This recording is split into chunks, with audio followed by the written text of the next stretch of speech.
And now, wielding a red sword.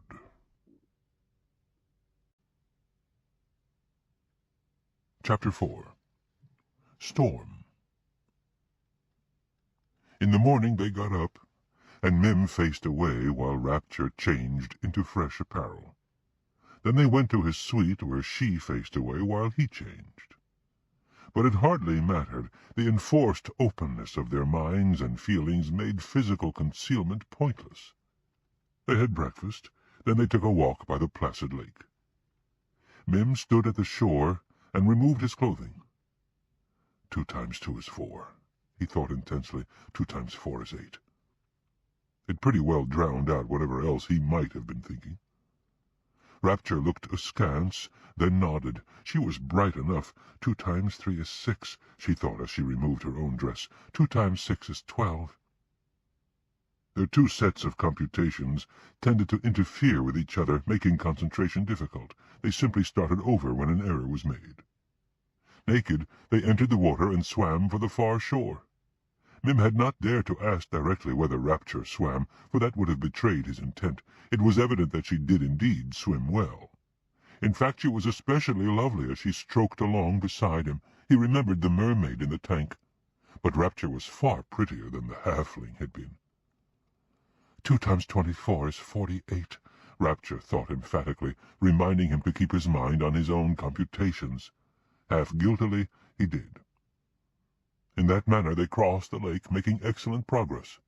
But as the farther shore approached, there was a swirling in the water around them, and small fish of many hues glided by in schools.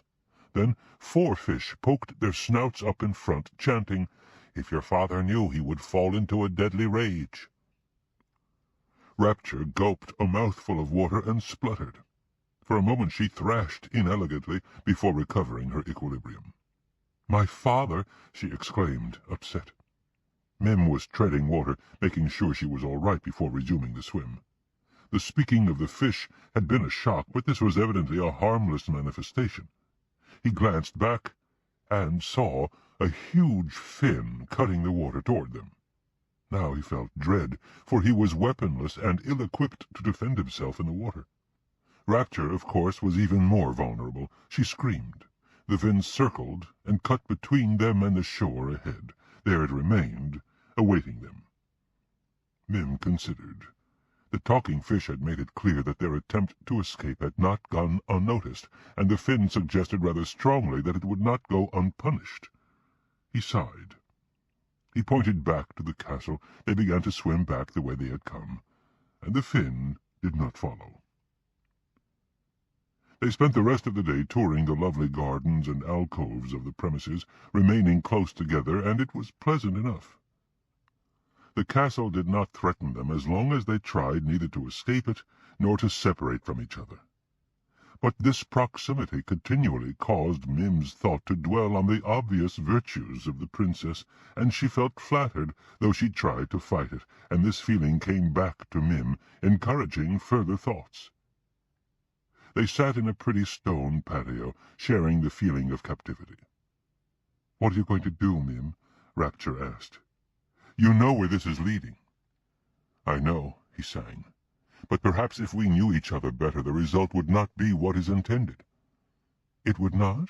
She was perplexed. "Every person has faults. My impediment of speech is obvious. You have been gracious, but I think you would tire of it soon enough." "Then stop singing and speak," she exclaimed, understanding immediately. Yes," he stuttered. "And if you understood my faults better," she said, "you would surely find me less interesting." What But his thought had been clear long before the word could get out. She felt pensive. "I had hoped to conceal, but of course that's foolish. I have 3 great faults, and the first is quite as obvious as yours." He gazed at her, baffled. "It is not It is apparent," she said. "I was a terrible disappointment to my father because I was born Here she balked, but her thought came through. A girl, he thought. But that's no fault. "It is if a male heir is needed," she said grimly. "I would not call—" "Then you are more generous than my father," she said. He would not have had her otherwise. He could not imagine this absolutely lovely woman as a male. What a sad commentary on the state of contemporary values that such a creature should consider her gender to be a fault. "You're not cooperating, you know," she said. He made a mental laugh. "I hate the situation, but I cannot hate you, Rapture of Malachite. There is no fault in you I have yet seen, other than the fact that you are slated to replace the woman I love." "And none in you, Mim," she said. In the evening the demon showed again, terrifying Rapture. Mim was perplexed. By day she was a self-reliant woman, competent in whatever way required, yet by night she was helpless. "It is true," she confessed. "I am, as I said, a woman. I have no strength to stand up to malice or ugliness. From my childhood I have been terrified of demons. I deeply regret being this burden to you." There was indeed, he realized, some fault in being female. No man he knew of would have permitted anything like a demon to dismay him, but of course men were trained to fight, women were trained to be dependent. It was still not truly a fault, but rather an aspect of the cultural expectation. And if women were destined to be vulnerable, so were men destined to protect them. He lay on her bed with her, as before, and put his arms about her, and slept. His dreams had always been chaotic, but this time they were more so. He dreamed he was holding a beautiful woman, and knew that the dream was true. He dreamed that he rejected her, and saw her head mounted upon a spike. He woke to the sound of screaming. The demon was leaning over them, leering, reaching out. Mim grasped his sword, but the demon faded back and away. It was Rapture who had screamed. She had read his dream, and felt the spike. "We have to get out of here," he thought. And she agreed. Next day they explored the premises more thoroughly, and found a brass ring set in the ground, in the corner of a chamber seldom used. Mim wedged it up, and it was the handle of a metal slab, and beneath the slab was a deep hole. Stone steps descended, curving out of sight. Rapture fetched a lamp, and they descended. The steps ended somewhere under the wall, and a squared passage led onward beyond the wall. This was a secret tunnel, a possible escape. The air became cool, and the walls clammy. Rapture shrank away from contact, but stayed close behind him. They did not bother with the mental sums this time, as it was evident that they had not concealed the prior day's escape attempt. At least this time they were on their feet, and Mim had his sword. They came to a chamber wherein were several stone altars, and on each altar was an object. The first had a bright gold ring, the second a burnished copper lamp, and the third a calf molded from gold. Rapture, always intrigued by jewelry, paused to pick up the ring. She tried it on one finger and then another, but it fit none of them, so she put it back. Mim picked up the lamp to see whether it would serve better than the one they had, but it had no fuel. It was merely a decoration, of no practical use. "I wonder whether I should rub it," he thought. "Or make a wish on the ring," Rapture added. They considered, then decided that these artifacts were likely to be traps for the unwary. What horror might be invoked if they tried to summon the powers of ring or lamp? Better to pass quietly by. But as they passed the gold calf, it lifted its head and said, "If your father knew, he would slaughter a woman an hour." Mim jumped, appalled. That spoke to his own weakness, his dislike of unnecessary killing. Then there was a sound from the tunnel ahead, a series of thuds that jarred the chamber, as of some creature striding toward them. Mim drew his sword, and there was a horrendous roar, and a blast of smoke came from the tunnel. "That's a dragon," Rapture squeaked. "You can't fight that." Surely not. The fire it breathed would burn them both to death before the thing came close enough to be stabbed. Mim sighed again. "We must retreat," he sang, and set the example, turning and walking back the way they had come. Rapture followed close behind, carrying the original lamp. The dragon did not pursue. Back in the castle proper they talked again, and Rapture confessed her second great fault. She had once in her childhood permitted a man to touch her. She had found her way out into the city, sneaking away while her nurse was preoccupied, and did not yet realize that all children were not princesses, or that there were different castes. She had come upon a laborer and touched his hand to get his attention. Then her nurse had caught up with her. The man had been an untouchable, one of the casteless. There had been a serious row, and she had been subjected to a horrendous series of cleansings and ablutions to purify her from that hideous touch. The laborer, of course, had been summarily executed, and his family clubbed to death. But what she remembered most was the rage of her towering father. "Twice you have failed me." And Mim suffered another vision of a lovely head set on a spike. "No," he thought, "you did not know. You meant no harm." "That hardly mattered," she said. "Ignorance is no valid excuse." But emotion surged up within her bosom because of his supporting thought, and she had to fight it back down, for it was not what they sought. They spent the night together as before. This time Mim dreamed that he held her in his arms, as he was doing in reality, but the dream continued farther. He kissed her, and then he began to undress her, and her flesh was warm and silken smooth, and he sought to possess her, and wrenched himself awake. Reality had been mirroring his dream, and her body was open to his touch. "Why did you not stop me?" he demanded. "I tried, but couldn't," she whispered. "I never forced a woman in my life." "Couldn't make myself protest," she confessed. "We must escape this place." "Of course," she agreed.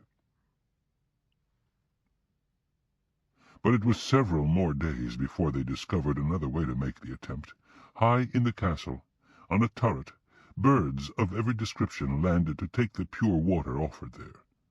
On occasion a very large bird came, a roc.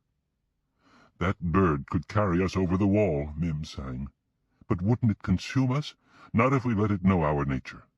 Man-eating rocs have been hunted to extinction. Only safe ones remain." And so they climbed the myriad stairs to the high turret, and brought there a large bag fashioned of net. When the roc came, they stood in the net, and Mim hurled the tie-rope out to snag in a claw. The startled bird took off with a great downdraft of air, and hauled the bag up with it. They dangled precariously below, airborne. The roc climbed rapidly to the clouds. As they approached a cloud bank, a great face formed, and wintry air whooshed out of the mouth-hole. "If your fathers knew, they would blame each other," the cloud thundered. "Their kingdoms would go to war, decimate each other, and become so weakened that the alien Mongol horde would sweep down, enslave both, and use their fair young women to satisfy the lusts of prize bulls and their men as flesh for dogs. Furthermore—" "Enough!" Rapture screamed, voicing Mim's thought. "Roc, set us down." The big bird obligingly descended and settled back on the turret, where they cut away the net and retreated. They had failed again. "Tonight," Rapture said with grim determination, "and every night following, we must sleep apart." "But the demon," he sang. "I fear the demon now less than I fear what will happen if we're together. I am weak and you are merciful. We are at the limit of our resistance." And this was true.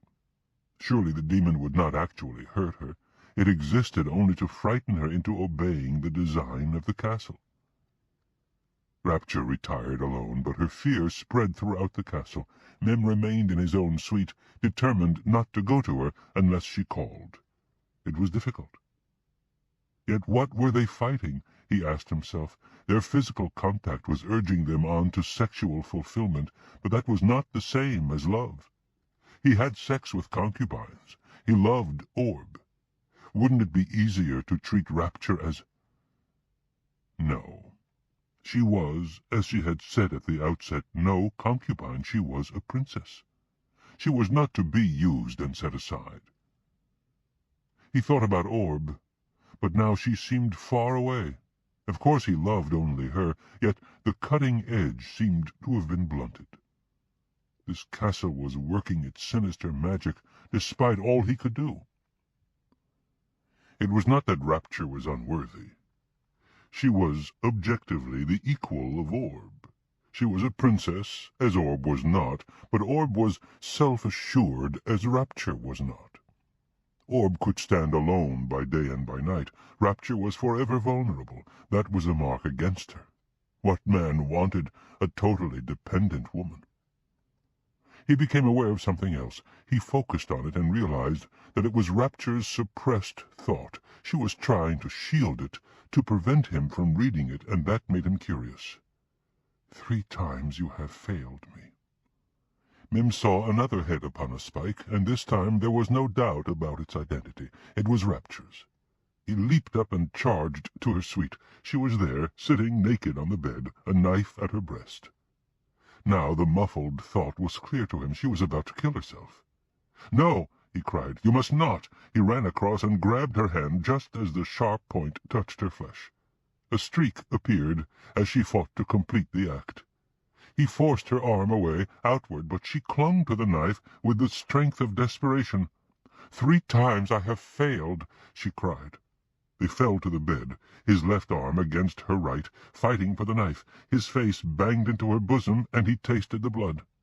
Then a storm formed within him. As the blood brought on the berserker madness, bereft of his conscious control, he squeezed her wrist, causing the knife to fall away, and clutched her to him as the storm hurled them both into a chaos of passion. The madness spread to her own being, for they were inextricably linked in emotion as well as body. Her lips drew back from her pearly teeth, and her eyes slitted. Something like the whine of a chained killer animal sounded in her throat. Her jaws parted, and those strong teeth snapped at his shoulder. In a moment she had drawn his blood and tasted it. Reddish froth bubbled between her teeth. Then the storm intensified in their minds as their bodies strove against each other. Never before had Mim fought another berserker. Her strength and speed matched his, and her rage matched his. Whirling funnels developed, gouging out segments of the atmosphere, their ferocious winds screaming like banshees.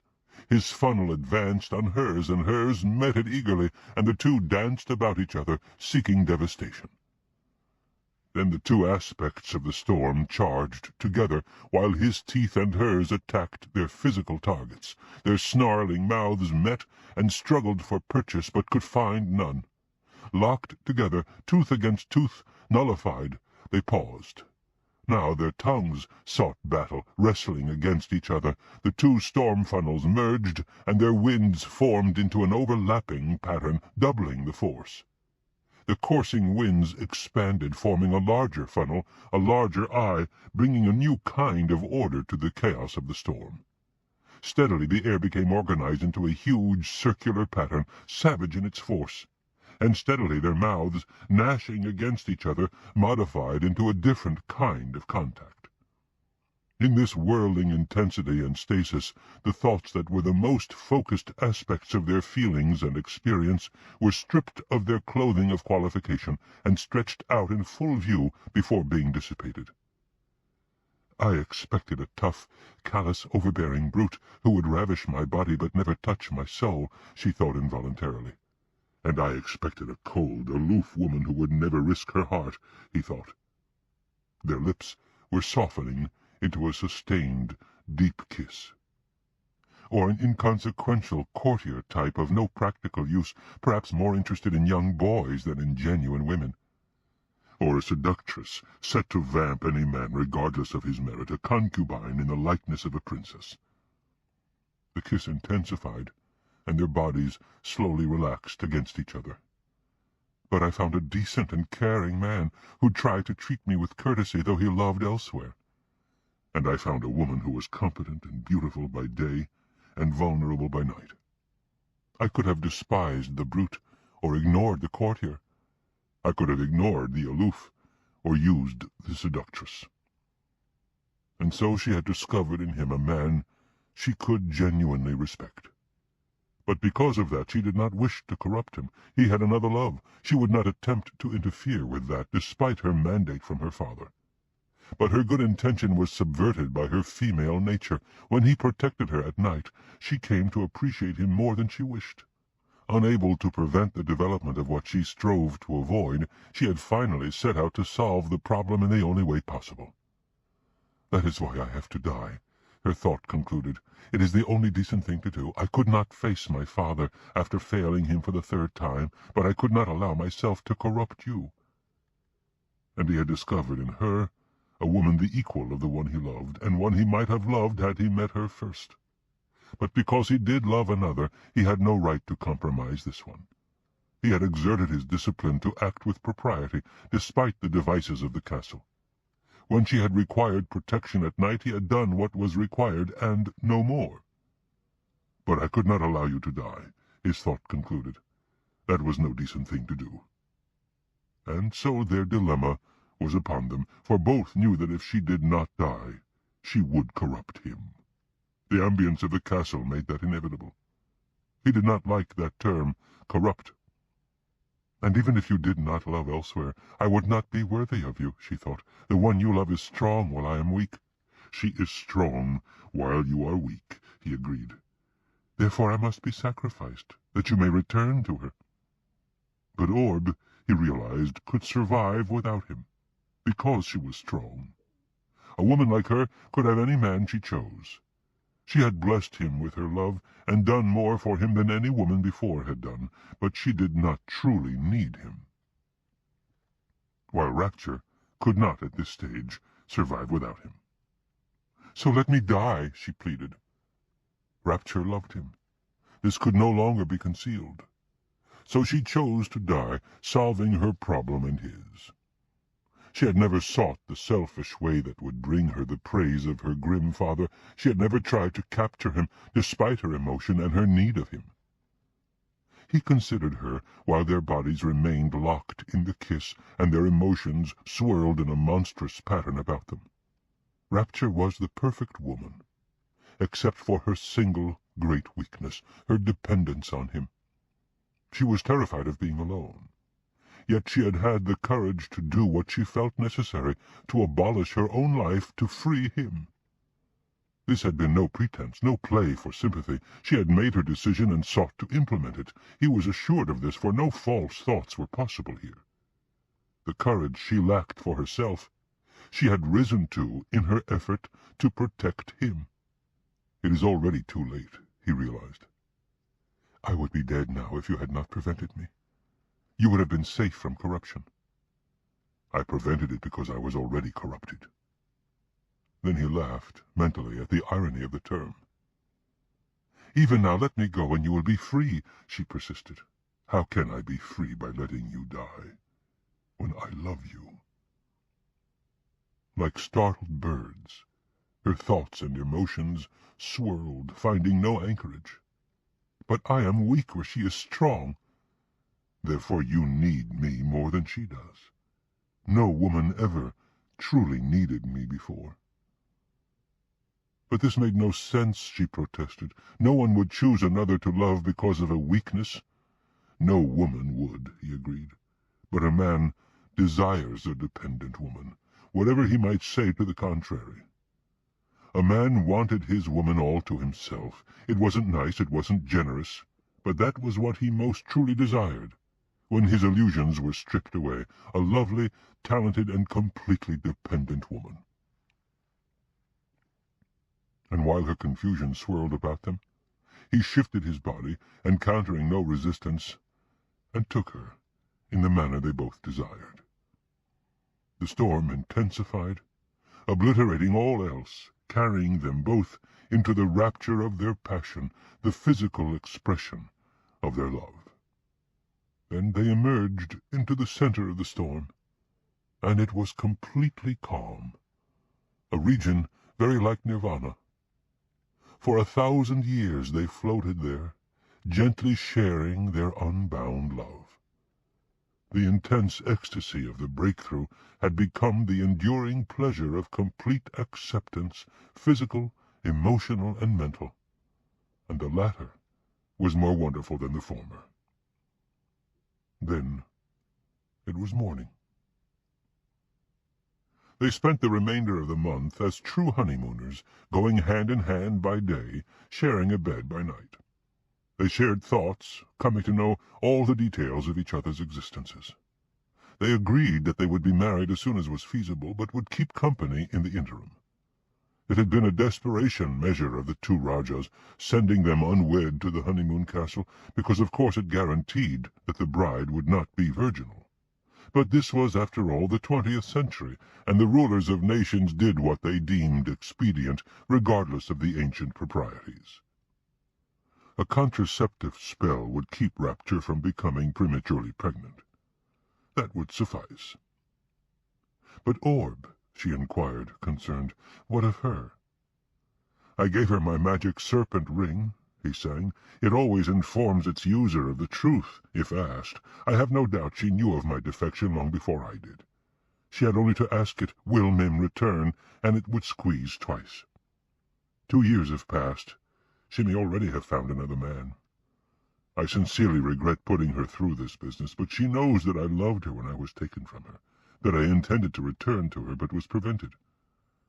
"By another love," Rapture said pensively. "That I would prefer to spare her, but surely she knew it also if she wanted to. My respect and feeling for her has not really been changed. It has merely been superseded. But I think it will be best if I do not see her again." "Perhaps I should see her to explain—" "No. She knows if she wants to.